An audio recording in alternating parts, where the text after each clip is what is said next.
Welcome into Season 5. This is episode number 33 of the Outlap F1 podcast. It's our 2023 Qatar GP race preview. We are part of the Ship It Studios podcast network as always. And you've got Andy, and I'm kind of doing double duty this weekend because I'm subbing. Cody would normally be taking over the previews, but he's a little under the weather, but he's being a trooper, and he's still on with us tonight. So appreciate you hopping on in spite of the little bit of frog in your throat. But how you doing otherwise? I'm doing all right. Just, getting over a nice weekend out where I probably should have been staying in bed, but all worked out okay. And, just counting down the days, man, until we go to Texas. Likewise. I am getting all of the little emails from the track about make sure you do this and make sure you do, and it's all like stuff that I know, but I am just, it's the season. It feels like it outside right now. We're kind of in this weird warm patch for Illinois in October. It's kind of crazy, but I keep thinking, I go, this is like the weather in Texas where it's warm and then it gets into these nice, cool, easy to do nights and like this time of the year and all of this. Let's put it this way. I don't really have any other sporting focus in this town right now because all the rest of the sports are kind of in the toilet. So, yeah. If anyone's watching this on YouTube, please ignore my Cubs shirt. I am not currently a fan. Yeah, it's been rough. Let's put it that way. I didn't even have the energy to go on a rant on Sunday after what the Chicago football team did.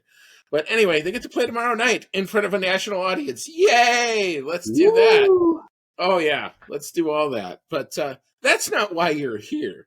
You're here because you're into Formula One. We're into Formula One. And we have a Qatar GP to get you all primed and ready for.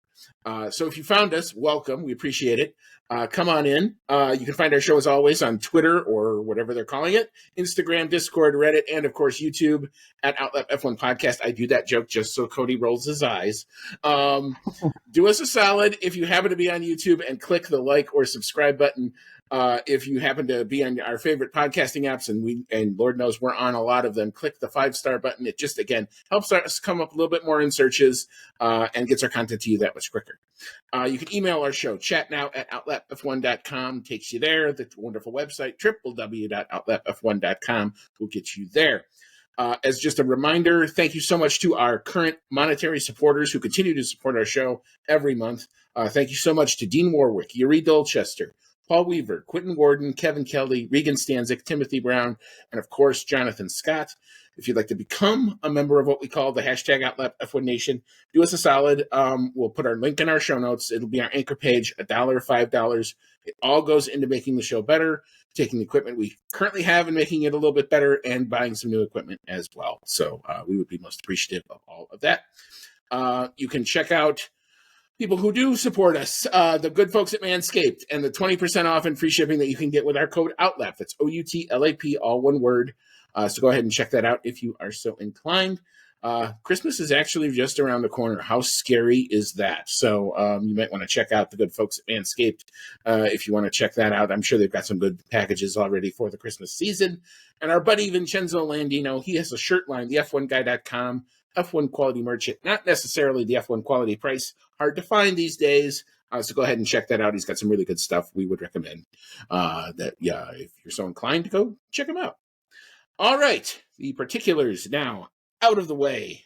The big news, the big news that broke on Monday. It was kind of leaked a little earlier when one of the other competitors said, "Congratulations, Andretti."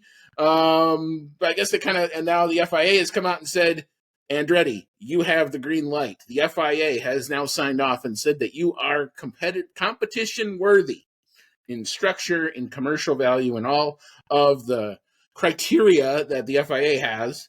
The FIA describes the process as a, quote, robust process of due diligence. However, it still means that Andretti, they're not the 11th team on the grid yet. They still got to get sign off from the commercial rights holder, which of course is F1/Liberty Media, and of course the 10 teams themselves. The F1 statement was anything other than energetic. I will read it to you here. Quote, we note the FIA's conclusion in relation to the first and second phases of their process and will now conduct our own assessment of the merits of the remaining application. So I guess we're now set for a showdown at the OK Corral as we go to Texas in a couple of weeks. Wow. All right. So, Cody, one, are you happy about them getting at least the sign off from the FIA? And two, where do you see this going and how ugly is this going to get? I'm definitely happy to see it because I think that Andretti is by far the most capable applicant that it seems like that they've had. And the fact that they are the only team that got through the FIA's vetting process shows that they are serious and that the FIA realizes that they're serious and thinks that they can really contribute something to the sport and to, you know, the money-making aspect of the sport and whatnot. But I think you hit the nail on the head when you said that it's going to be a showdown because, yeah, that statement from F1 pretty much says that they were really wishing that the FIA wouldn't let anyone through so they wouldn't get to this position. But F1 has been very vocal all along about that they don't want anyone new entering the sport unless it is through buying one of the 10 existing teams. And now they're kind of stuck at this weird impasse where the FIA says Andretti's good to go, and F1 is going to look really crappy if they say, no, you can't join. We like our 10 pieces of the pie. We don't want to split it up into 11. We don't think you can bring anything additional to the sport in terms of making additional money. And that would be really crappy. I think that may be the direction it's heading. I really hope that this puts them at enough of an impasse that they, kind of have no choice but to say, well, I guess we got to let them in. But I don't have confidence in that yet. But it is definitely a good thing to see them at least make it through the first part of the process. Yeah, I mean, I share your opinion. I'm very happy that obviously we've gotten the sign off. That's great news for the Andretti bid. We kind of sort of already really kind of knew that this was how it was going to play out. The other bids, the high tech, there was a New Zealand billionaire, a couple others. I don't think they had, one, the facilities, or two, the structure already in place. I think what they had was a lot of money that was ready to be spent and not a lot of it had been spent, versus the Andretti part where they've already broken ground on the Andretti Global Factory, that's going to get, designed after the McLaren MTC and all that other stuff. So Andretti's already kind of going down the road. That's the good news. The bad news is now where do we go from here? Because now, we're going to be at, I think, this horrible impasse that I think is probably going to take a few months. And it's key for Andretti to get in for the 25 season. Why? That's when the Concord agreement expires. So if F1 legs this out and they say, well, you can't come in 25, but hey, maybe we'll let you in 26, all the teams could get together and say, that $200 million dilution fee, well, now it could be as much as a $600 dilution fee. We just signed our new Concord agreement. We're all on board. Happy to take you now that you're, $400 million split amongst 10 teams. Or, an additional $400 million split amongst 10 teams. So that could be the offer in compromise, which I really hope we don't get to that point, but that would be so F1. Just to kind of have, my opinion on this has always been that the rising tides, lift all the boats. What we haven't cracked, we have 3 American races on the calendar. Good, bad, or indifferent. We've got them. We have an American driver on the grid. He's not doing all that well. It was kind of sort of the worst case scenario when he got his super license. I kind of said the one thing I didn't want was an American driver to be languishing at the back, and look what we end up having. If Andretti comes in, he's going to come in. You're going to probably see Colton Herta, who's probably amongst one of the best seminal talents in IndyCar on his day. Does he have things that he can improve in his racecraft? Absolutely. Does he crash way too much? Yes. In an F1 car, it's different. He's probably not going to be so crashy. Probably won't be nearly as aggressive because he knows what he's doing, and will probably show his probably better karting skill, I think, under the F1 lights than even when he does in IndyCar. But on his day in IndyCar, when he's on, lights out and forget it. So That would be amazing. The other thing that it could open up would open up other seats for people like, let me think, Jamie Chadwick, who's in the Andretti program right now in Indy Lights and slowly but surely getting quicker in that discipline. So you have possibilities for an American, possibilities for a woman to come in. Those two things would drive viewership in an era that is kind of seen it cap out a little bit, because the reality of the situation is Max and Red Bull have won all but one race this season. That's hard to sell. It's very hard to sell, even with the glitz and glam of Vegas and all that other stuff that they're going to try to give to you. If you have an additional set of competition, whether or not they're super competitive from jump or not, I think is a very good thing. But where I see this going, I think we're not going to get resolution on this for, I think, at least, I'm going to say like 4 or 5 months. And even then, what I think you're going to see is you're going to see some offers going back and forth that are going to be kind of ridiculous. And then hopefully what I pray to God happens is they come to their senses and say, okay, maybe they pay $350 million, not quite $600 million, not quite the $200 million, but we'll let you in for what we said, plus a little premium. Plus a little extra. Okay. Yeah. I mean, $150 million, it doesn't sound like much, but I think that's where, it's an incredible amount of money. It's stupid money. Welcome to Formula One. That's just kind of how this goes. Now, Andretti's also come out and said before that they've already kind of secured that financing and have backers for all that. So we'll have to see. The other thing I know from the teams, and if you've noticed, since Andretti submitted this to the FIA, they haven't been the boisterous, we're coming in, lock, stock, and barrel. Kind of remind me of George Costanza's father on the shuffleboard court. We're coming in, lock, stock, and barrel. We're going to be all over that court, and no matter what you want to do, we're just going to be there. They've toned it down a lot, and I think that they've kind of learned that they probably came in a little bit too hot in the public eye. So they've toned it back, and let's hope that, like I said before, I'm just hoping that everybody eventually sees the light on this thing. Mm-hmm.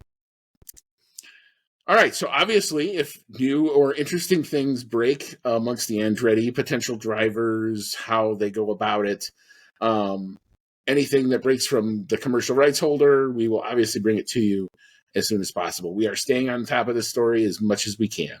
But here's one hurdle down and one big hurdle to go. All right, so another team that has now made some investment and now seeing things come online and ready to go. That would be my boys at McLaren. Their new wind tunnel, they have now disclosed. I wonder if they heard us last week, where I kind of said the small part out loud. Maybe they heard us and they finally said, well, we might as well just disclose it because, that dude in America, he's got the story. But their new wind tunnel is now fully online, and they've disclosed it. There's some YouTube videos out there. They've got McLaren personnel showing it off. It's now up, running, totally being used on the 2024 car. Looks dang impressive. I don't know much about wind tunnels other than they're big and they're tubular and there's lots of moving parts, but it looks pretty cool, so I hope it works. Yeah, I'm sure it's only going to help them go up from here, and they've made such great strides recently, without such things.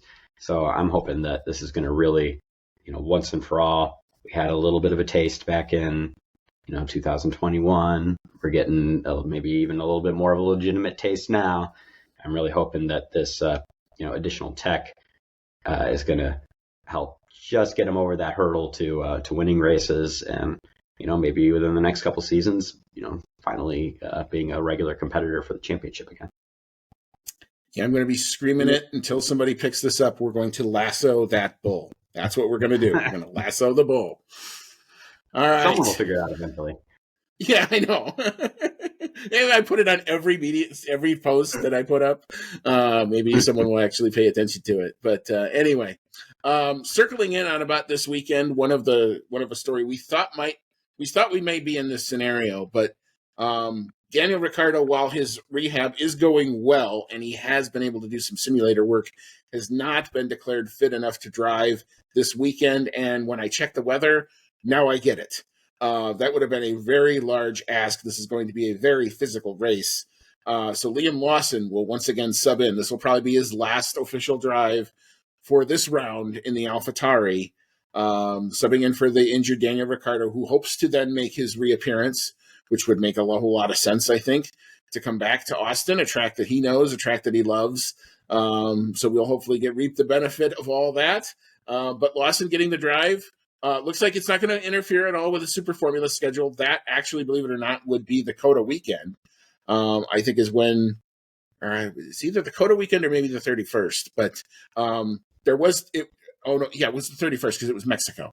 So Lawson, who's 3 points, I think, out of the championship in Super Formula. They have one round to go in Super Formula, and I think that race happens the weekend of the Mexican GP. So he's all good to go. Looks like there's no conflict. He's definitely put his case into the F1 seat. We've talked about this many times before. What would be reasonable to expect from him this weekend?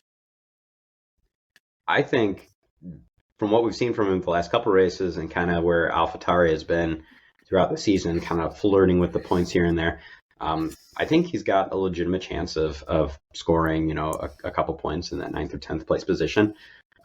Bringing the fight to Tsunoda, he's been finishing ahead of Tsunoda, whether that's been out of, a little bit of luck, like we saw in Singapore with Tsunoda, retiring from the race. But he's really showing his stuff. And I think 3 races, if he manages to, outscore Tsunoda again, score some points even, I think that would 3 races in a row as a rookie who came in, halfway or more through the season, would really prove his case that he belongs in a Formula One seat, and that he has that leverage to take to Red Bull and say, look, I kicked ass for weeks here for you as a sub-in, like, you got to give me a shot. And I think that's where it's going. It's also, going to be really good for him if he finishes well this weekend, because he'll take that soaring confidence of performing well in Formula One to the closing of Super Formula, where he has a chance of winning that championship, which could only do more to bolster his case. I think it's really exciting. I definitely didn't see anything like this happening this season. It's kind of a freak thing with Daniel Ricciardo breaking his hand. Honestly, didn't see Daniel Ricciardo coming back this season either. So, a lot of big surprises. But I think he's an exciting talent, and I'm really looking forward to seeing what he can do in the future. I think we will definitely see him back in Formula One. Oh, yeah, I think without a doubt. It's just a question of which Red Bull car is he going to come into, and where do they think he's ready for. We kind of know from some of the outskirt reporting that he's going to be a reserve next year. Obviously, that could mean if anything happens to any of the drivers next year, for whatever reason, he could be in a car easily next year. He could also, and then the big question is what happens with 2025, because then I think Perez's contract is up, Ricardo's contract will be up. You're going to have potentially open seats. Yeah, so many contracts are up anyway at the end of that. So where then do you put him, and how long do you commit to him? It's a great problem to have, I guess, if you're Red Bull, for the time being. But this is an asset that I think they know I think they have the plan. They just haven't revealed the plan to the rest of us yet. But talk about life coming at you fast and picking up the pieces and doing something with it. Liam Lawson has definitely done that this season. So if this is the last round we see him for a while in F1, I would say job well done so far, and good luck with that Super Formula Championship, because I think he's just racing against his teammates. So guy coming in with that level of confidence, that's a tough thing to beat. Now, that said, as much as I like Liam Lawson, I am looking forward to see, and hopefully some Danny Rick sideburns, 10-gallon hats, maybe some boots with spurs. He really gets into the Texas thing, which we saw when we were at the race in 2021, where he was driving Dale Earnhardt's NASCAR around the track. Yep, that was awesome. I'm looking forward to more stuff like that. I don't think Red Bull are going to spring for him to have his own horse. Yeah. Cool, though. But, maybe he'll definitely have a cowboy hat. I would assume we're going to have there be an AlphaTauri themed cowboy hat that hopefully might be on sale, that maybe one of us just happens to purchase on the side of the track. I don't know, maybe. too bad his hand's broken, or else you could do like the mechanical bull. It would be perfect. Yeah, well, we don't want to get him hurt anymore. No. You stay there. Let Sonoda go on the bucking bull and see what happens with that. But anyway, yeah, it'd be nothing better than to see, obviously, Danny Ricciardo back in the car, be healthy, and have a chance to do what he wants to do, which is try to further his career. His reclamation project, I think, took a hit, or at least it went sideways. It didn't go exactly how I think he had it in his head. Obviously, being out for 4 or 5 races just wasn't in the cards. But, obviously we want to see everybody back at full strength. For sure. All right. So that's kind of it for the F1 news, but there is a lot of things percolating in some other series that we wanted to talk about. Big story actually came out today. Aston Martin have revealed that they want to come in a WEC and IMSA sports car drive in the hypercar class to enter the 2025 24 Hours of Le Mans with their prototype Valkyrie race car. So it's going to be the heart of racing, will lead Aston Martin's hypercar challenge in the FIA Endurance World Championship, as well as the IMSA WeatherTech Sports Car Championship. The Valkyrie is set to become the first hypercar inspired by a road car to simultaneously compete in both endurance racing's in both of endurance racing's most prestigious series. Good branding. We're going to see that green be on the grid in a lot of places. This is it's a win-win. I'd like to think. Yeah, it's exciting. I've been getting a little bit more into Le Mans as the years have gone on. I actually paid probably most attention to it this year than I ever have before, and got a good show out of it because Ferrari got the win, which is very cool. And yeah, it'd be really exciting to see Aston Martin come in, especially with anything. Have you seen the Valkyrie road car? It's a very strange looking car. So Yeah, seeing that going around the track looking like a little spaceship will be very exciting. And it looks like we might get a familiar face as well in Le Mans, which I would be very, very excited for. Yeah, former 4-time world champion and former Aston Martin driver Sebastian Vettel is in talks, nothing official yet, with the Jota Porsche team about making a return to the cockpit next year in the World Endurance Championship. That would include the 2024 version of the 24 Hours of Le Mans. He would be, I think, one of their 3 drivers. Yeah, I mean, it looked like when he showed up at Suzuka last time out, it looked like he was all good to go. He declared himself race fit, so he's obviously kept it up. So, I mean, there's guy's obviously got talent. He's obviously been able to wheel himself around a car for a very long time. I think this is a natural thing. I mean, we've seen other guys, Jenson Button. We've seen several other people go into Fernando Alonso, go into the WEC and have a good chunk of success as part of a Le Mans bid. So I think this would make sense. I would love to see it, and wish him all the best. And I think Porsche would be in the GT class of car. I'm probably speaking out of something that I don't necessarily know all about, but anyway, yeah, I'd love to see it. Yeah, I'd love to see it too. It seems like a lot of the former F1 champions like to try their hand at chipping away at that triple crown. So yeah, I would love to see him give it a shot. Yeah, I don't see Vettel trying to do an IndyCar bid though. Oh, that would be so cool. I think it scares that oval scares people because I mean the speeds are crazy and as much as he doesn't get intimidated by a lot of speed, that's a tough discipline to master. Mm-hmm. Yep, took Grosjean a couple of years to get up to it. Yeah, as Alonso would tell you. I mean, that is not something you could just come in and expect to do. Even when you seemingly are locked in, that place picks who's going to win in the last 20 laps. It's just kind of always unfolds that way. It's weird. Mm-hmm.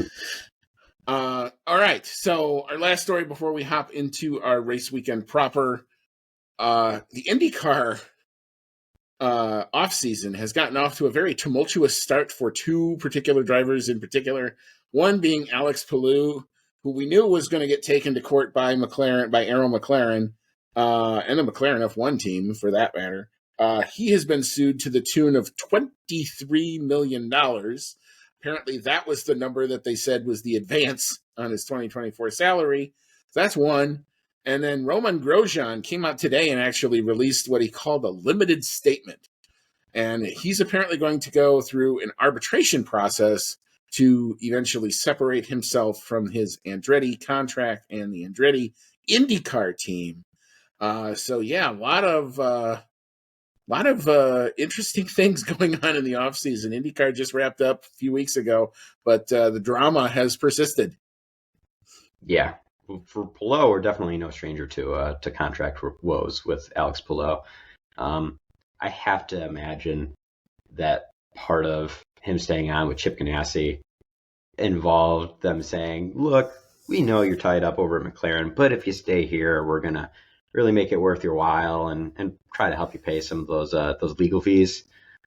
So I think that it was due to happen. I think they're probably going to settle it and it'll be over and done with, because I don't think at this point that bridge is burned. He's definitely not going over to McLaren anytime soon. So they'll get it taken care of, I think, pretty swiftly. As far as the Grosjean bit goes, didn't really see that coming. It's kind of been, I think, known for a while that he probably wouldn't be driving for Andretti, after the season. They've been making all kinds of announcements here and there that have not involved him. Been talking about other drivers they're going to be renewing contracts for. But it sounds like he was really expecting to be in that car, come next season. So I can understand he's a little more than a little upset about it. He didn't perform particularly poorly throughout the season. Definitely had some hard times, but he had some good podiums as well. I think it's getting to be past the rookie proving point, because he has been in IndyCar for a few years now, and Andretti is, a pretty successful team. He hasn't really shown, I think, the full capability of what he can do. But he's also, getting up there in years at this point. Don't know how many more years he would be able to compete at that level for. And I think Andretti's just looking to sever those ties. Grosjean's looking to get what he feels is rightfully owed. And I hope that they come to a pretty quick conclusion over that as well. And I would be really happy to see Roman Grosjean continue to race in IndyCar, even if it's not with Andretti. Yeah, it'll be interesting to see where he ends up, if he can land a seat and where that ends up being. I mean, you've seen Andretti, they've turned around and they paid Kyle Kirkwood.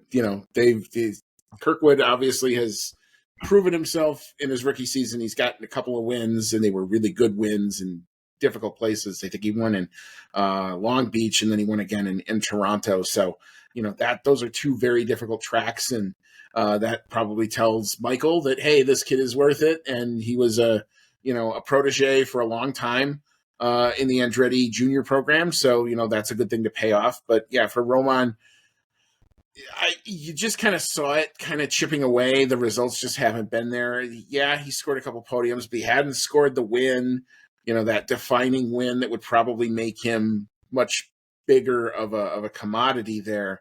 So, yeah, I mean, I think he probably thought that this was going to go, oh, yeah, they'll just re-up me. And then when it didn't happen, now he's looking at his options. He did hire a pretty big name law firm to go in, and saw that. I recognized the name of the law firm, and I went, oh, that's interesting. All right, so he's gotten some big guns to go in there.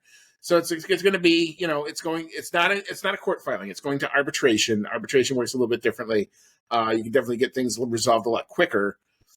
Sometimes, hopefully, a little bit cheaper, but we'll have to see. But the thing that it kind of sucks for him is a lot of the big seats are already kind of filled in the IndyCar world right now. So I don't know where he would necessarily be able to go at this point. Maybe he has to sit out a year and then try to come back in on the back end, or maybe he gets a one-off drive with somebody. Yeah, I mean, it's going to be tough. This is not ideal, I think, for either party. Hence why it's probably going to an arbiter. But we'll have to see kind of where that goes. We'll follow it. We know Roman's a name that a lot of people know, so we'll try to stay on top of it. And if we hear any developments, we'll bring them to you. All right. So we are going to take a quick break. We will hop back in a little bit. We'll pay a couple bills. And then we'll get into the Losail International Circuit track facts. We'll talk about the weather. No rain, but boy, is it going to be a hot one. Yow. And then we'll get into our Choose Your Champion predictions game. I'm feeling better after the last couple rounds. You killed but it I'm still last trailing. right? I know I'm doing better, but I had a nice Japan. Let's hope I can follow it up. So pressure's on me to try to keep the streak going. But come on back. We'll get into all that in just a little bit. All right, welcome back in. This is season 5. This is episode number 33 of the Outlap F1 podcast. As always, we are proud members of the Ship It Studios podcast network, and this is our 2023 Qatari GP race preview. You've got Andy, and I'm along with Cody tonight, and we're about to hop into our Grand Prix weekend proper. We're going to drop our green flag and get into our Qatar track facts, which are brought to us by the good folks at Pirelli Motorsport. Calibrated this in the break. I think it's going to work. Here we go. Hey, all right. Cody, tell us about the Losail International Circuit.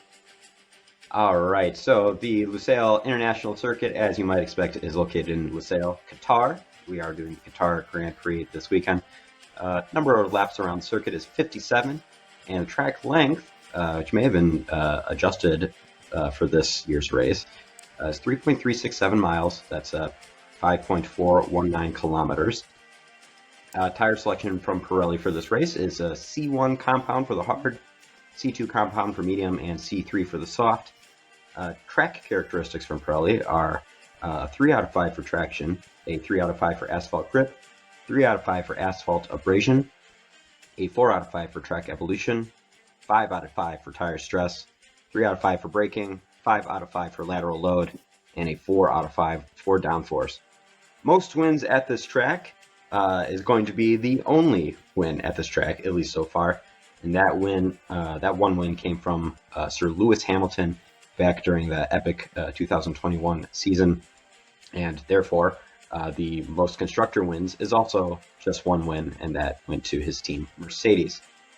We don't have any lap record on this current configuration, which is slightly different from the configuration used in 2021.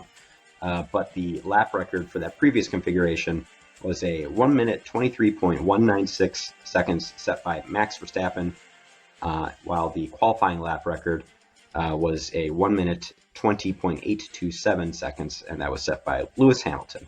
What's the circuit like, Andy?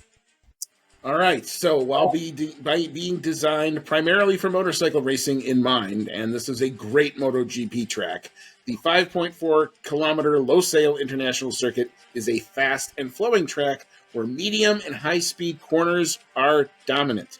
Over 1 kilometer of the track's total length is made up of the main straight, which provides good overtaking opportunities into the turn 1. As for the weather, wow, this is hot. I don't think I've ever read some of these temperatures before in a preview. Friday, and because we are in a sprint weekend, so the weather matters on all 3 days here.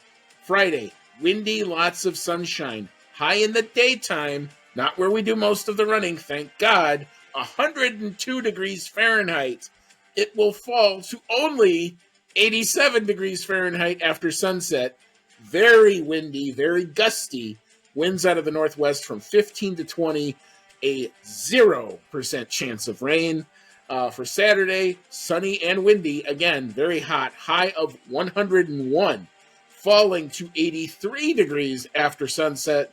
Winds again out of the north and west at 10 to 20, so again, still very gusty. Chance of precipitation, 0%. And for Sunday, abundant sunshine, high of 100 degrees Fahrenheit. That will fall to around 83 degrees Fahrenheit, probably hopefully closer to race time after sunset. Winds out of the north and west, again, 10 to 15 miles per hour. So each day, it looks like the biggest weather story, 1, the heat, and 2, the wind, because wind can catch out even the best of drivers at certain times. And those drivers are going to lose like several pounds in weight from just losing all that sweat.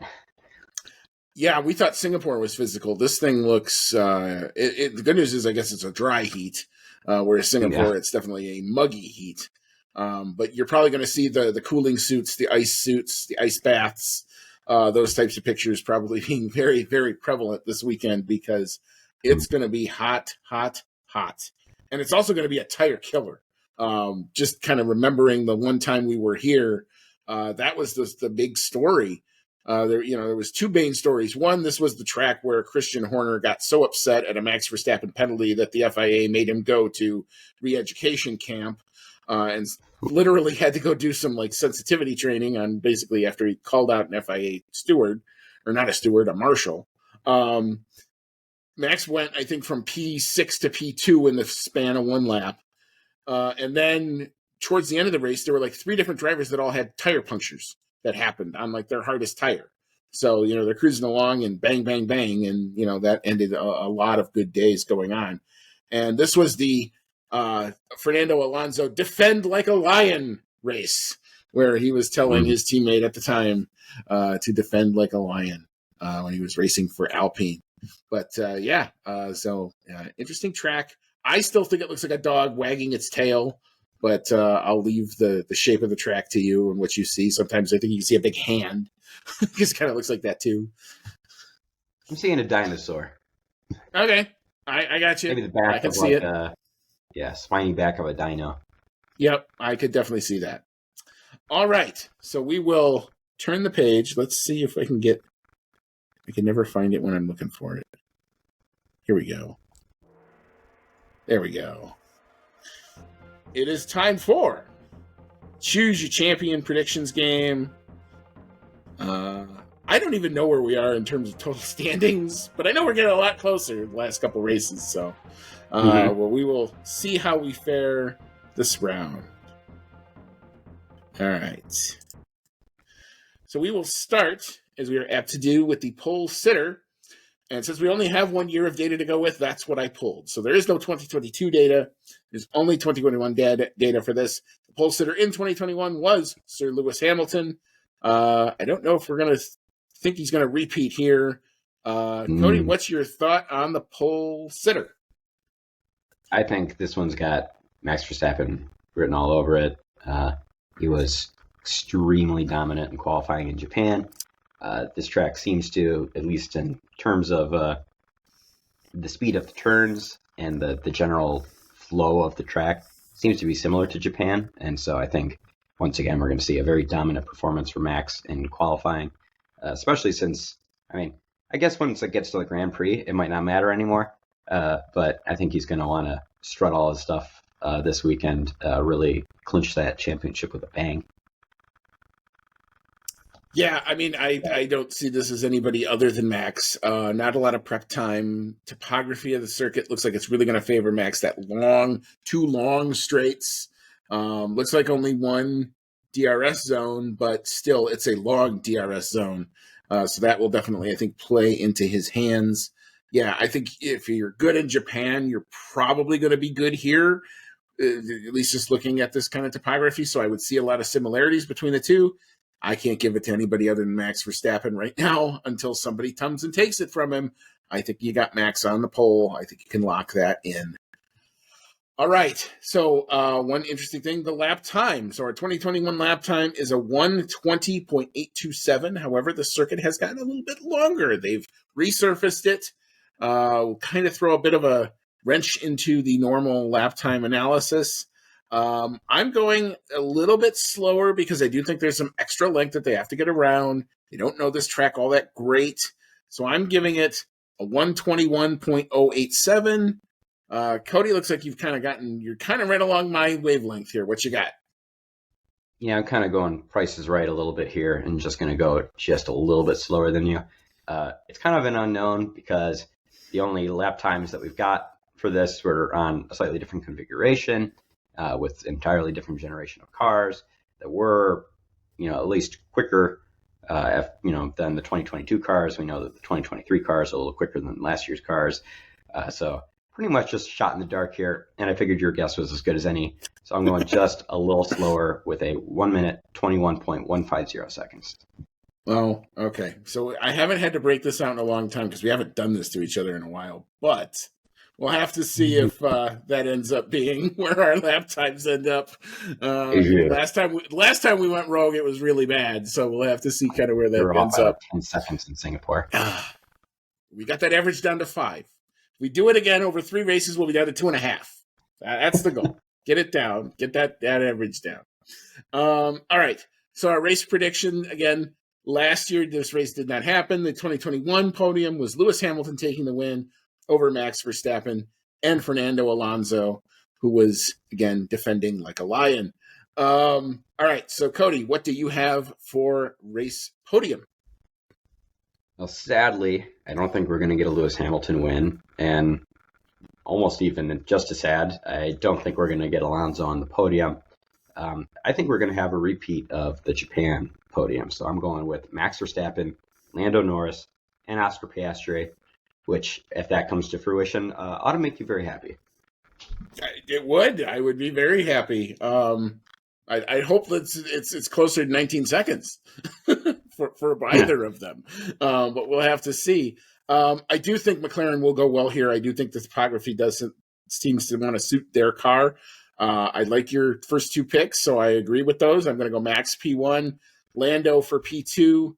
I don't know if I believe in Oscar Piastri's race pace enough yet to want to predict him on the podium. I think he's there. I think he's close.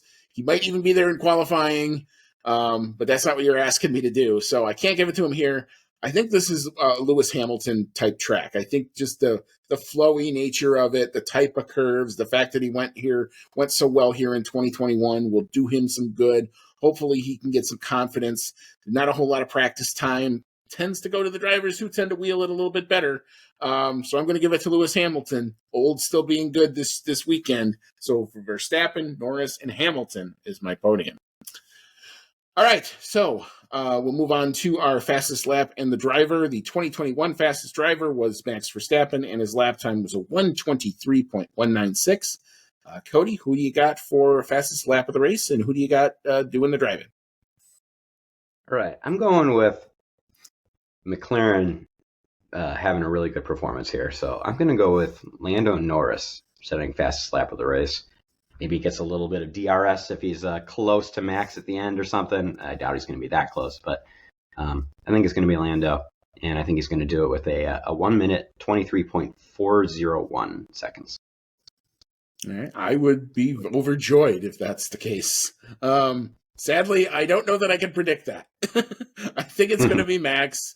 Just watching what he did in Japan when he comes out on that hard tire in that last stint and just blitzed the lap time.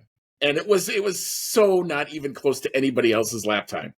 I have a funny feeling champion-elect will be officially crowned yet again, probably before we even get to the Grand Prix. So he's not going to have anything to lose. So why is he not even if the race engineers tell him you don't need it, he doesn't care. He hasn't shown that he cares about this type of thing. So I think he goes out and does that type of thing again on a set of fresh tires, even if they're the hardest tires. 1:23.757. I've got it a little slower, but I think it's ultimately going to be Max Verstappen all weekend. All right. So we'll move now into our bonus picks. I've selected P8, P11, and P18 because we usually focus on the points. So we're going to have to do some focusing on the non-points finishers for bonus picks this weekend. Cody, what's your thought on P8, 11, and 18?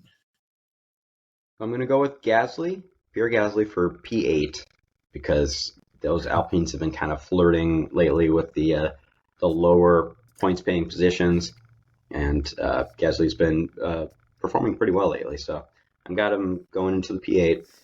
Very sadly, I've got Fernando Alonso for P11. I think that Aston Martin has just been slipping further and further back further back in the competitive pecking order. And I think at this point, they're going to be struggling to get into Q3, which, and therefore struggling to get into the points-paying positions. And I think that Alonso is going to not be able to work his magic to the fullest this weekend. So I got him in P11. And then for P18, I've got Valtteri Bottas. He's, that Alfa Romeo car has been pretty crappy throughout most of the year. And Bottas in particular has had a few doozies of races where he's just been nowhere. And I think that we're going to have another one of those this weekend. All right, very good. I like your Alpine thought for P8, but I'm going to go with the other Alpine driver. I think that's like an Esteban Ocon-esque type finish. Maybe a little bit better. Maybe the Alpine's a little bit better this weekend.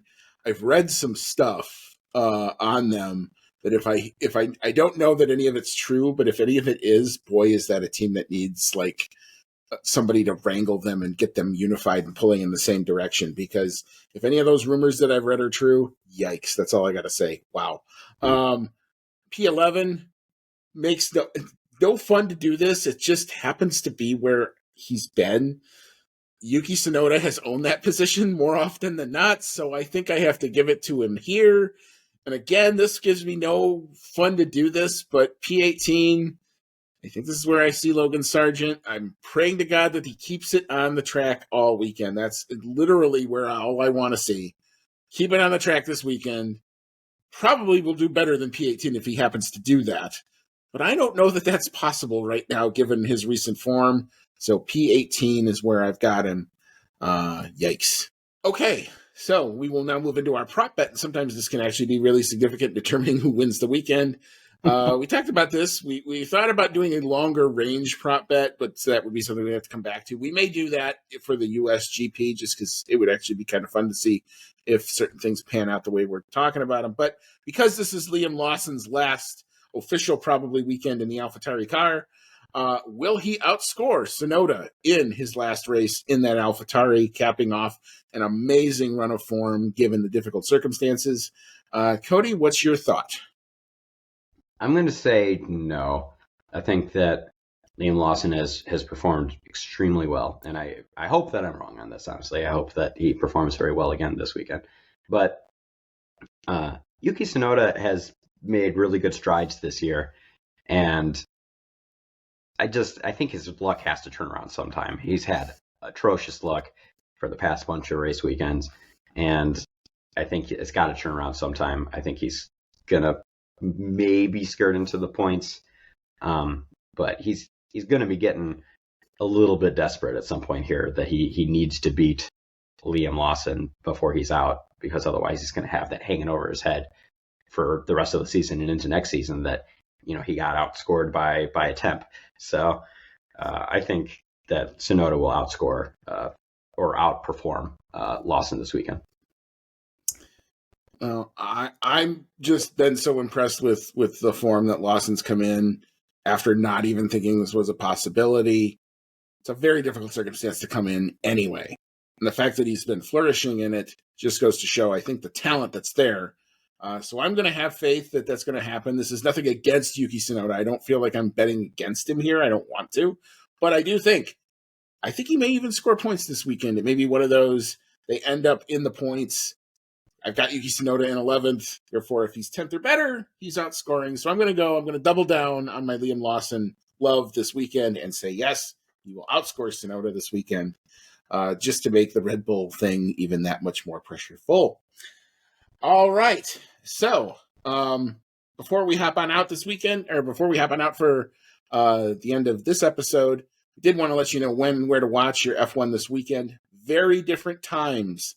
Considering when the sun goes down, and they're definitely going to try to let it cool off, I think, because of it. So FP1, the only free practice session of the weekend, that's Friday, 9:30 a.m., ESPN2. Qualifying for the race on Sunday will happen on Friday because we're in a sprint weekend format, 1 p.m. Eastern, 12 Central, ESPN2.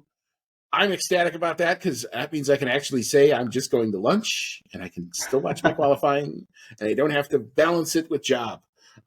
So sprint shootout qualifying for the sprint race on Saturday will take place 9 a.m. Eastern on Saturday. Again, ESPN2 with the coverage. The actual sprint itself will happen 1 p.m. Eastern, ESPN2, and the race day on Sunday also going up against football, which is interesting. The race itself will be lights out 1 p.m. Eastern, noon Central. ESPN2 is your home for that.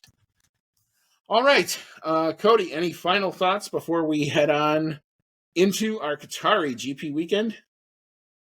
I think it's going to be kind of interesting doing this race weekend with only one free practice session, where we've only had one race at this track before, and it wasn't even with this generation of cars.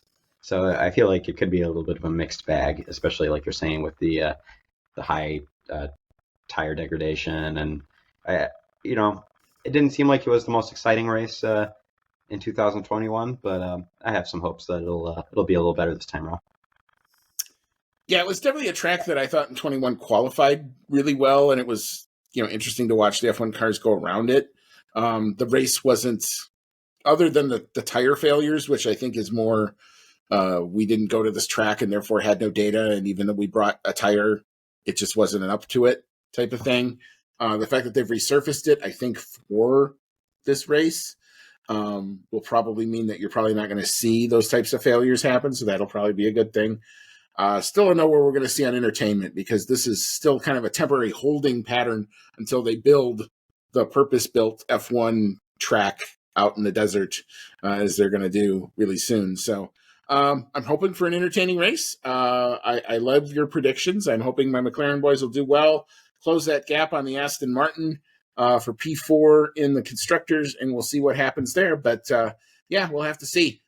So not sure we're going to do this on Sunday night, race review, because I think we've got a lot of people who have some prior commitments doing that. So we're probably going to aim for Monday night, probably get our race review out probably Tuesday morning-esque, depending on when my video likes to render and when I can hit send and how long I can stay awake after we're done recording.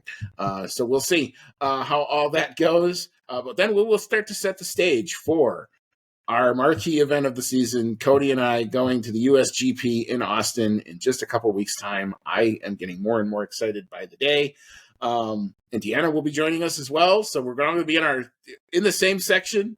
So we're going to have one heck of a weekend. We'll bring it to you. We'll have pictures and all sorts of good stuff for all that. But yeah, for now, enjoy the Qatari GP weekend. We'll be back, like I said, to recap it all. More than likely, Monday night is when we'll do the recording and probably get it out to you. But until then, may all your laps be fast.